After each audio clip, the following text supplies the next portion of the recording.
Hello guys, welcome to Notes Wire. आज का हमारा टॉपिक होने वाला है basic concepts of environmental stress and strain. ठीक है, साइनॉप्सिस में हम देखेंगे introduction, definition, types of environmental stress, relationship between stress and strain, mechanism to cope with environmental stress and importance of understanding stress and strain, conclusion then reference. ये रहेगा synopsis. Start करेंगे introduction से।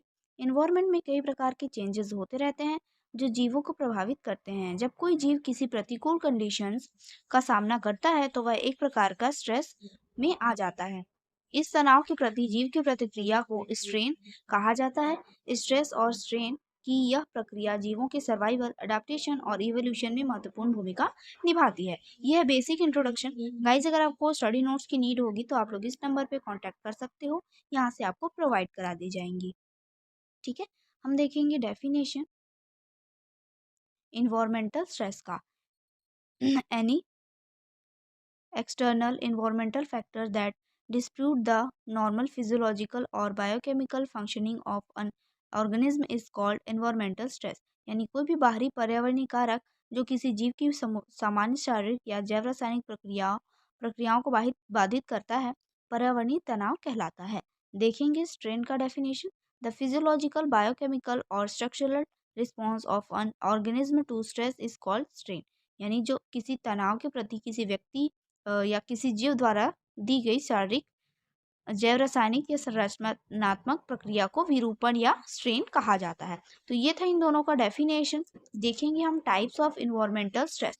Environmental stress मुख्य दो रूप का होता है। फर्स्ट है बायोटिक स्ट्रेस। यह अन्य जीवों द्वारा उत्पन्न तनाव है, जिसमें फर्स्ट है पैथोजेंस। वायरस, बैक्टीरिया और फंगस जैसे सूक्ष्म जीव पौधों और जानवरों में रोग फैलाते हैं।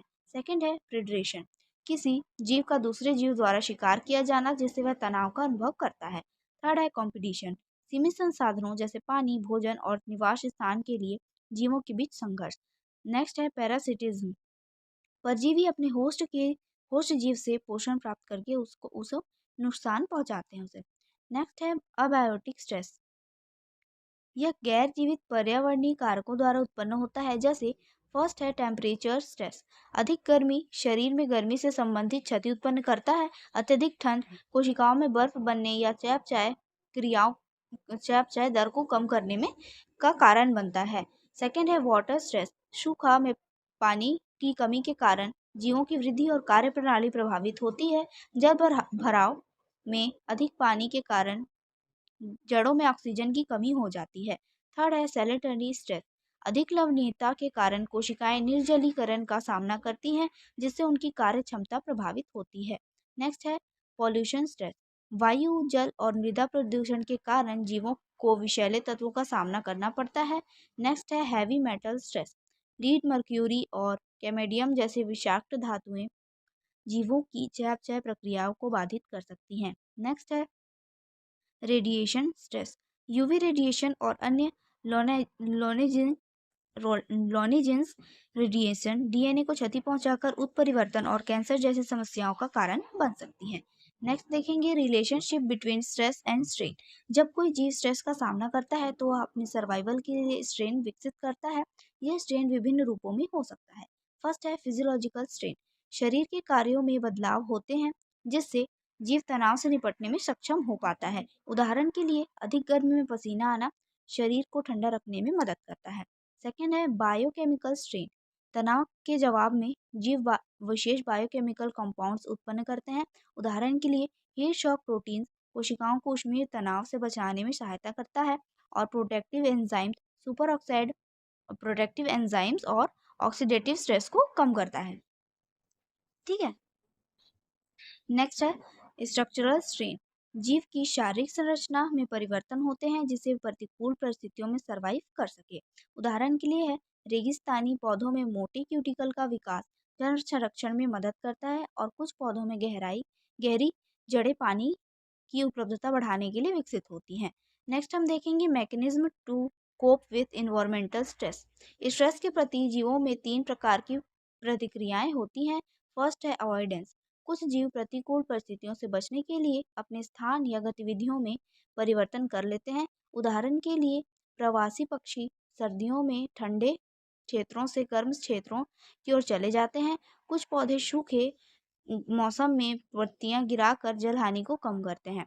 सेकंड है टोलरेंस। कुछ जीव रैश कंडीशन को सहन करने के लिए फिजियोलॉजिकल या बायोकेमिकल बदलाव करते हैं। उदाहरण के लिए रेगिस्तानी पौधे जल संरक्षण के लिए CAM फोटोसिंथेसिस का उपयोग करते हैं और कुछ जीव एंटीफ्रीज प्रोटीन्स का उत्पादन कर अत्यधिक ठंड सहन कर सकते हैं। नेक्स्ट देखेंगे एक्लिमेनाइजेशन। कुछ जीव धीरे धीरे तनावपूर्ण वातावरण में ढल जाते हैं और अपने शारीरिक प्रक्रियाओं में बदलाव कर लेते हैं। उदाहरण के लिए उच्च ऊंचाई पर रहने वाले लोग वातावरण में कम ऑक्सीजन के कारण आरबीसीएस बनाने लगते हैं, अधिक आरबीसीएस बनाने लगते हैं, जिससे उनका ऑक्सीजन परिवहन क्षमता बढ़ जाती है। नेक्स्ट देखेंगे importance of understanding stress and strain. First है इसमें इकोलॉजिकल बैलेंस। जीवों की पर्यावरणीय तनावों से निपटने की क्षमताएं इकोसिस्टम के संतुलन को बनाए रखने में मदद करती हैं, जिससे जीव विविधता को संरक्षित किया जा सकता है और पारिस्थितिक तंत्र स्थिर बना रहता है। सेकंड है agriculture and crop environment improvement sorry agriculture and crop environment improvement. Stress physiology को समझने से सूखा और लवणता सहनशीलता फसलों का विकास किया जा सकता है, जिससे खाद्य उत्पादन बढ़ने और कृषि को जलवायु परिवर्तन के अनुकूलन बनाए रखने में सहायता मिलती है। नेक्स्ट है ह्यूमन हेल्थ। मानव शरीर में तनाव के प्रभावों को समझकर मानसिक और शारीरिक बीमारियों के समाधान खोजे जाते हैं। यह चिकित्सा विज्ञान में नई दवाओं और उपचार विधियों के विकास में सहायक होता है। नेक्स्ट है climate change adaptation. Global warming और अन्य पर्यावरणीय परिवर्तनों के प्रभाव से निपटने के लिए जीवों के अनुकूलन क्षमताओं को समझना आवश्यक है। इससे पर्यावरणीय स्थिरता बनाए रखने और जलवायु परिवर्तनों के प्रभाव को कम करने की रणनीतियाँ विकसित की जा सकती हैं। नेक्स्ट है बायोटेक्नोलॉजी एप्लीकेशंस। तनाव सहनशील पौधे, जीवों और सूक्ष्म जीवों का उपयोग जैव प्रौद्योगिकी में किया जाता है, जिससे औद्योगिक उत्पादन, औषधि निर्माण और पर्यावरण संरक्षण के लिए नए उपाय विकसित किए जा सकते हैं। देखेंगे कंक्लूजन। इन्वायरमेंटल स्ट्रेस किसी जीव की सामान्य शारीरिक प्रक्रियाओं को प्रभावित करता है और उसके रिस्पॉन्स को स्ट्रेन कहा जाता है। यह स्ट्रेस बायोटिक या अबायोटिक कारणों से हो सकता है। जीव विभिन्न प्रकार की फिजियोलॉजिकल, बायोकेमिकल और बिहेवियर स्ट्रेटजीज अपनाकर तनावपूर्ण परिस्थितियों से निपटते हैं। स्ट्रेस और स्ट्रेन की अध्ययन कृषि, पारिस्थितिक, जैव प्रौद्योगिकी और मानव स्वास्थ्य के लिए इम्पोर्टेंट है। चेंजिंग इन्वायरमेंटल कंडीशंस के साथ जीवों के अनुकूलन को समझना उनके सर्वाइवल और कंजर्वेशन के लिए आवश्यक है। ये रहेगा इसका कंक्लूजन। रेफरेंस में देखेंगे हम fundamentals of ecology by Odum and animal physiology adaptation and environment by Schmidt Nielsen. तो ये था आज का टॉपिक। आई होप आपको समझ आया होगा। समझ आया तो प्लीज़ लाइक करिए एंड सब्सक्राइब करिए। Thank you.